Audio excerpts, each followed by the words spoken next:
Enciclopedias hay muchas. Famosa y conocida en su momento era la Larousse. Hoy en día con Internet quizás estamos con la Wikipedia.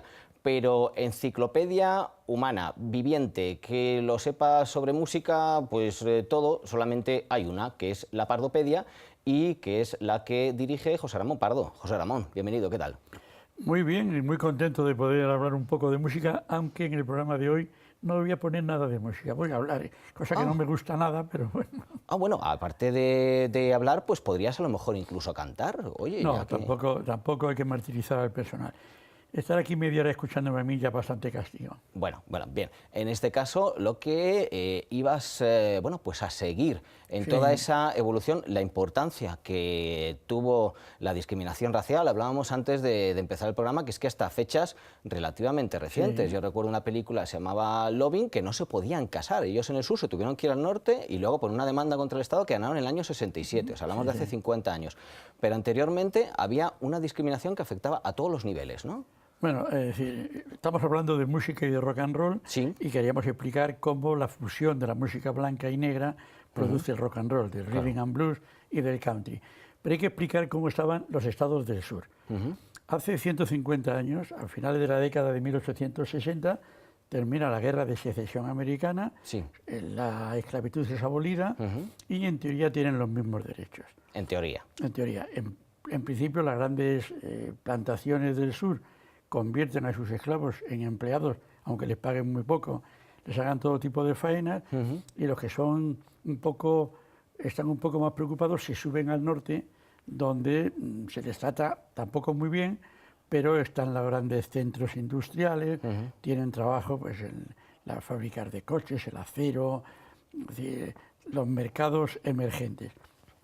Y entonces el sur se inventa una serie de leyes para que los negros, teniendo oficialmente los mismos derechos que los blancos, no se mezclen con los blancos.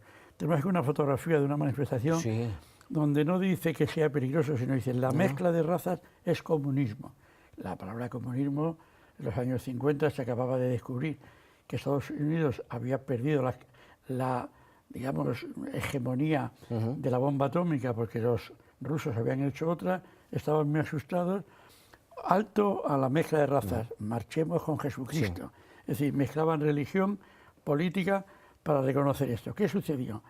Que de pronto la Constitución americana hizo un hombre un voto, pero los estados del sur hicieron una ley diciendo, no todos los estados, sobre todo Alabama, que era el más importante, diciendo, ojo, no puede valer lo mismo el voto de una persona con estudios de una persona sin estudios. Se suponía que los sin estudios eran los negros. Entonces la ley fue muy sencilla. Solamente pueden votar los negros que sepan leer y escribir. Como los habían tenido recogiendo algodón y la mayor parte no los habían alfabetizado, pues no podían votar. ¿Qué ocurrió? Que claro, que pasan los años y de pronto la siguiente generación de negros ya ha estudiado y ya sabe leer y escribir. ¿Qué hacen? Cambian la ley y dicen que hay que tener un pozo democrático, que no pueden votar más que los que sean hijos de padres que sepan leer y escribir. Es decir, lo van alargando. Y entonces empiezan a cumplir teóricamente las leyes. Estamos viendo, ahí he traído 3 o 4 fotos, manifestaciones, empiezan entonces a decir, la ley dice que tienen los mismos derechos. Y yo, pues venga, que quieren ir al cine, hacemos un cine para blancos, un cine para negros. La piscina pública, una piscina pública para blancos, una piscina pública para negros. Te diré, tú eres joven, que hace 50 años en España había clubs deportivos que tenían una piscina para hombres y otra para mujeres. ¿Sigue habiendo alguna playa en Italia que separan hombres y mujeres? Pues fíjate lo que era, vamos, estaba en Madrid, supongo que había más, era muy familiar. Y entonces, ¿qué ocurría? Tenemos ese cine para... Ahí tenemos un cine, ¿no? Es solo para gente coloreada. Pero era absolutamente todo. ¿Qué sucedía cuando iba la familia y tenían hijos e hijas pequeños? ¿Dónde iban los niños? ¿Con los padres o con las madres? Todos los niños iban con las madres iban al de mujeres, pero al llegar a una edad, bueno, pues eso mismo pasaba allí. Y eso se mantuvo durante muchísimo tiempo. Y había locales para bailar de blancos y negros, había tiendas de música blanca y negra, había el famoso conflicto de los autobuses, que ahora hablaremos, había una separación total. De tal forma que, en teoría, ningún escuchante blanco oía música negra, ningún escuchante negro oía música blanca, porque tenían sus propias emisoras, que nada más ponían su música, porque una emisora de música negra, si pusiera una canción blanca, su público lo perdería. Como si aquí dices, en Radio Le, que se dedica al flamenco, vamos a poner a Iron Maiden, perderían la clientela. Y en Rock FM, si en lugar de Iron Maiden, pusieran a Paquita Rico. Pues es un poco la misma historia, lo que pasa es que aquí, en este caso que cuento, es voluntaria. Tú puedes cambiar de sitio. Pero la radio permitió, tú no podías ir a un concierto a un local de negros, pero sí escuchar una emisora negra, porque en casa nadie se enteraba. Claro. Y a un negro podía escuchar una emisora blanca. Entonces empezaron a darse cuenta de los valores que tenían la música que no conocían y que en principio despreciaban. Vamos a ver si vemos un par de fotografías más. Aviso, lo digo, no tiene mucha calidad, son fotografías de hace 60 y 70 años. Este ya lo hemos visto, este predicador explicando que el comunismo es muy malo y mezclar razas es lo mismo. Te voy a contar. Y que iba con un micrófono esos de la época. Eso era un micrófono muy bonito. Te voy a contar que en este tipo, en Alabama, se llegó a crear una asociación de ciudadanos blancos para defenderse. Mira, los baños. Un baño, un servicio solo para negros, solo. Es decir, es increíble, visto con los ojos de ahora. Esta es la famosa historia del autobús. Los autobuses de aquella ciudad y de otras, de Montgomery y tal, tenían tres partes. La parte delantera, sentados, era para blancos. La parte trasera, de pie, era para negros. Y en medio había una parte con asientos donde podían sentarse los negros si no había ningún blanco. Es decir, cuando se llenaba de blancos sentados la parte delantera, en la parte de en medio, si entraba un blanco, los negros que hubiera tenían que pasar. Atrás. Y está el famoso caso de Rose Park, una mujer que estaba ahí sentada, dijo que estaba cansada, no se levantó, la demandaron, la condenaron, llegó al Tribunal Constitucional de Estados Unidos, al Supremo, y le dieron la razón. Entonces empezaron a cambiar las cosas. Pero esa asociación de ciudadanos blancos vio que el rock and roll no solo era un grave peligro, porque mezclaba lo blanco con lo negro. Y Asa Carter, que era el presidente entonces de esa asociación, dejó una frase que está en todas las antologías: el rock and roll es un complot comunista para rebajar a nuestros jóvenes blancos al nivel de los negros. Eso no era racismo. Vamos, eso sí, era casi ciencia ficción, te diría yo. El año 61 entran los Kennedy en el gobierno, el primer presidente, primero y único por ahora católico, y entonces empieza a cambiar esa ley y se obliga a que estudien juntos en los colegios. Incluso hace segregación positiva. En barrios de negros mete colegiales blancos, que lo pasan muy mal. En zonas blancas mete estudiantes negros, que lo pone muy mal. El primer estudiante que fue a la universidad allí en Alabama, pasó el curso entero, era el primer estudiante negro, con 4 policías, con 4, no son soldados, es una cosa intermedia, es decir, que defendían, que eran como sus guardaespaldas armados, que iban a clase con él. Caramba. Bueno, también aprendieron, ¿no? Él lo pasó muy mal, pero la policía subió de nivel. Subió el nivel. Entonces, cuando el rock and roll empieza a unir blancos y negros, se empieza a ver normal que los blancos y los negros empiezan a escuchar la misma música, vayan a los mismos conciertos, bailen en los mismos sitios, y la cosa muy despacito empieza a cambiar. Y esa es parte de la revolución que significa el rock and roll. La otra parte es una revolución tecnológica.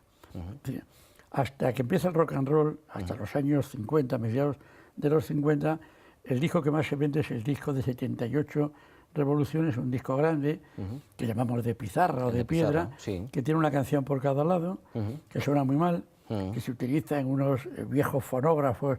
Los primeros ni siquiera tenían altavoz de amplificador, sino una especie de bocina. Creo Sí. que también aquí tenemos la foto. Esa.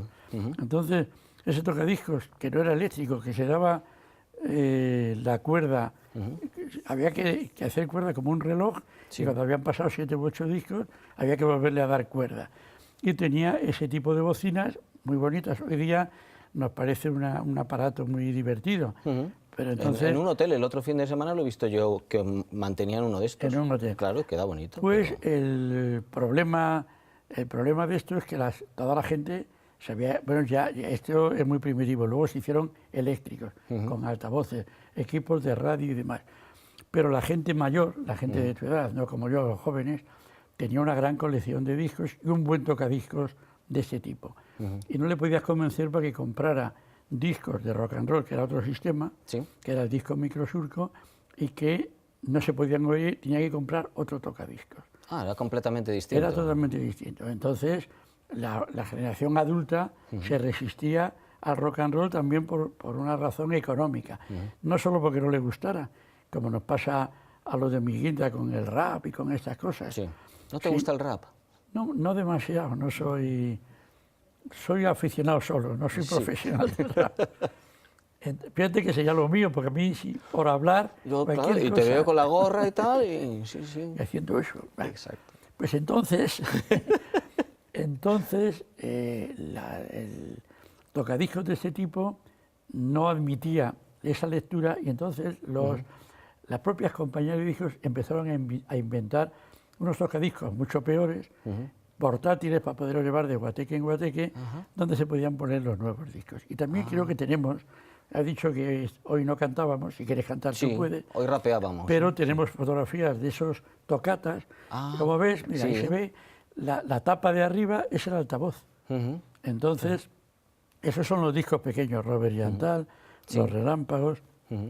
Creo que el de atrás, que se ve una S, es Connie Francis, Ah, que era un disco, era ese disco, debía ser Linda Muchachita. Se llamaba Dual, entonces se cerraba, tenía un asa, se llevaba de guateque en guateque, la aguja se sujetaba para que cuando viajabas no se estropeara, y este era un modelo. Yo en mi casa conservo varios modelos, el anterior, Sí. el fonógrafo también, no lo pongo nunca, Sí. pero este lo tengo y creo que también he traído la foto, pues, para que no se pusiera celoso este, pero al final fueron tan listos que esa caja de delante la partieron en dos. Y entonces se desmontaba y luego se separaban. ¿Por qué? Para poderlo hacer estéreo. estéreo. Porque el microsurco es el que era. El microsurco el que ya, era- ya el que permitía podía la ser estéreo, estereofonía. claro. Eso habría que hacer aquí un gráfico y explicar que el truco está... El microsurco es una aguja que lee un surco. Este surco está grabado, la aguja con este frotamiento suena. Pero de pronto me pongo de frente, mira, otro modelo, como Sí. ves, mira, era Connie Francis, ahí está. Sí, sí, ahí está. Bien. Ese surco que estoy poniendo aquí y la aguja que iba por en medio, de pronto alguien descubrió que la aguja, que en realidad era un micrófono, Sí. que al frotar amplificaba el sonido, podía tener a un lado un micrófono y al otro lado otro. Y lo que tocaba de aquí era un canal, lo que tocaba de aquí era otro. Entonces pasaba y daba el sonido estéreo. ¿Qué tiempos aquellos? Ahora ya ni CDs, pero bueno. Sí, yo recuerdo que pegabas el oído y Sí, se oía ahí un oía. poquito. Hoy por mucho que pegues el oído no... Pero es que además los primeros discos decía, este disco está grabado con tal alta fidelidad, Sí. la relación ruido-sonido es de menos del 2%. Es decir, había un 2% de zumbido. Pero claro, si lo pones a 100 y solo un 2% tiene zumbido, era inapreciable. Luego ya se nota. Luego también tenía una cosa, la aguja al rascar en el surco Sí. lo iba gastando, entonces empezaba a sonar clics, frituras llamábamos. Todo eso era lógico. Cada vez estos equipos se sofisticaron más, se hicieron con menos peso, con agujas más finas y menos dañinas, y se llegó a una alta fidelidad realmente impresionante. Incluso hubo una época en que los ingenieros crearon 4 canales, 2 por cada lado, el sonido cuadrafónico. Ah. Pero esa es otra historia, ya llegaremos Sí. en el tiempo. Pero este tocadiscos fue el que hizo que los jóvenes pudiéramos, ya me pongo yo, pues ya compré uno, comprar estos aparatos y poder escuchar nuestros discos en lugar de escucharlos de nuestros padres. Y estos normalmente tenían, para escuchar el disco pequeño de 45, Sí. el LP que iba a 33, e incluso dándole la vuelta a la aguja, que se ve que la aguja tiene dos posturas, Sí. con una aguja más gruesa se podían oír los antiguos. Ah, los antiguos. Lo cual eran multiusos y durante una época se mantuvo el equilibrio entre los dos. Poco a poco el disco. El año 59 las grandes compañías dejaron de fabricar discos de pizarra y pasaron a grabar solamente estos equipos. Y esto fue parte de esa revolución. Y es curioso que las primeras compañías que fabricaron estos tocadiscos, no fueron las grandes multinacionales del sonido, sino del disco. Había equipos RCA, equipos Philips, porque sabía que si no, no vendían. Claro. Igual que Sony, que fue la primera que puso en marcha el CD, también fue la primera que puso los lectores de CD y ahora los grabadores de CD, porque si no, Sony, que había comprado una compañía, no tenía salida con sus discos. Entiendo que además mucho de lo que tengamos hoy en día, ¿no?, viene de esos orígenes, con Claro, lo cual claro. es que ahora yo estoy pensando que hay muchas grabaciones que son 50, antes de los 50, que por mucho que te digan está remasterizado y no sé qué, no se oye igual, y sin embargo ese paso, y entiendo que claro que es por esa razón. Claro, pero no se oye igual no solamente porque estuviera en eso, sino porque el sistema de grabación, es decir, igual que hemos visto una bocina para escucharlo, había una bocina para grabarlo, no era electrónico, no era eléctrico. Claro. Es decir, los músicos se ponían delante de una gran bocina y por ahí entraba y iban a un disco de cera blanda y la aguja iba marcando. Y luego sobre esa cera se galvanizaba, se hacían unas planchas metálicas, luego se hacía como una hamburguesa. Por un lado una cara, por otro otra, y se inyectaba el material, el vinilo, lo que fuera, y salía el disco. De hecho, los discos de... Voy a contar una anécdota que no tiene nada que ver con la música. Los discos grandes de LPs, en realidad, digamos que son dos caras pegadas. Y hubo una época, fíjate tú lo listos que son, en que los narcotraficantes las separaban, los rellenaban de cocaína, lo volvían a pegar y lo exportaban así, lo mandaban de lado a lado así. Cuando se descubrió, dijeron, se deja de fabricar. Claro. ¿Qué es esto? Una guitarra eléctrica. Y además un modelo Fender. Hombre, el Fender es una de las... Fender Stratocaster se llama. La Stratocaster es la las mítica, guitarras ¿no? más entendidas. Pero eso fue otro de los grandes hallazgos tecnológicos. En las Big Band, que casi todo era metal, la guitarra no se escuchaba, a veces era la que marcaba el ritmo, porque era más cómodo para marcar el ritmo con piano, para trasladarlo de un sitio a otro, pero tuvieron que inventar un sistema para que sonara fuerte y no lo taparan los trombones y saxofones. Entonces se le puso debajo de las cuerdas, se ven ahí unas rayitas, repito que son fotos de los años 50, unas rayitas que en realidad le llamaban la pastilla, no confundir, y me la ha traído para que nadie se confunda, con las famosas pastillas Juanola. No, eso no se le ponía a las guitarras. Muy buenas para la guitarra, pero se ponía una pastilla que en realidad eran 6 tornillitos, cada uno de ellos era un altavoz, y recogía la vibración de la guitarra. Al principio, esa es una pastilla, pero eso es de un contrabajo. Esa es una marca española, Custom. Eso, aunque no lo parezca, debajo tiene 4 receptores que recogen la vibración de la cuerda. Diré, entre otras cosas, que ese contrabajo es mío y lo tengo todavía en casa. Por suerte no tengo amplificador y los vecinos están contentísimos. Sí. Yo les pedí que hicieran una colecta para comprarme un amplificador para que yo ensayara y no dijeron ni contrabajos ni baterías. Eso es otra de las revoluciones tecnológicas que hace que el rock and roll se pueda cantar o tocar con solo 3 o 4 músicos y suenen igual de fuerte que una banda. De eso hablamos hace un programa o dos. Fotos de la banda, 13 señores mayores cobrando viajes, dietas y su pago, y 4 chavales jóvenes que si les dejas no pagaban. No sé cómo andamos de tiempo. Estamos justito para el final, para una reflexión final. ¿Cómo calculo? Bueno, pues esa, la revolución racial, es decir, una revolución sociológica, la revolución que hablamos en programas anteriores de demográfica, la cantidad de gente joven que, por la guerra que habían llegado a Estados Unidos, y la revolución tecnológica, tanto de producción de sonido, guitarras eléctricas, contrabajos eléctricos, como de reproducción de... No me digas que no es bonito. Oye, mi contrabajo. Pero ¿Sabes cómo le llamaban los rivales, los relámpagos? Yo tocaba en aquella época. Llamaban a mi contrabajo, por esa cabeza tan grande, la gamba. Ah, Sí, tiene una cabeza, la cabeza sí es sí. real de cómo son los de los grandes contrabajos. Este cuerpo es de madera maciza, porque si no fuera maciza se doblaría, porque la presión, lo que tiran esas cuerdas son 30 o 40 kilos entre las cuerdas. caramba. Entonces Tiene se que ser bien doblaría. fuerte para que no se doble. Bueno, pues dicho todo esto, juro y prometo, puedo prometer y prometo que los 3 próximos programas serán poniendo música Habrá música. y hablando yo un poco menos. Estupendo. Y no nos cantarás aquello de para bailar la gamba, porque si Para es bailar la gamba, no, la bamba y la gamba. La bamba y la gamba no significa- son lo mismo, ¿no? Yo siento mucho no haber cantado hoy, sé que ustedes lo echan de menos, pero esta cadena de televisión tiene programas musicales muy buenos, donde llevan gente que sabe. Estupendo. Pero el que sabe lo máximo, el que lo conoce todo sobre la música pop, eres tú, José Ramón, así que seguiremos. Muchas gracias y hasta la próxima Partopedia, ¿no? Seguiremos contigo, por supuesto. La Muy bien. Pardopedia que vamos distribuyendo aquí en lecciones, en capítulos. Sí, porque conviene, sí, luego haremos una colección. Un día, Completa, sí. el día de la música, quitamos los programas y ponemos todos seguidos. Perfecto. Incluso lo podemos editar en singles o hasta Y el- discos de pizarra ya no. Y el Por si que acaso meten la aguante, droga el que dentro. aguante tiene premio, le regalamos la gamba. Bueno, no es mal premio, no es mal premio. Gracias por Gracias. estar con Hasta nosotros, luego. José Ramón Pardo, director de la Pardopedia. Gracias a ustedes también por su atención, por su participación. Ya saben, si quieren pues escuchar, que es lo que nos gusta mucho en Déjate de Historias Televisión, escuchar programas tan interesantes como este, pues sigan viéndonos o síganos a través de www.dejatedhistorias.es.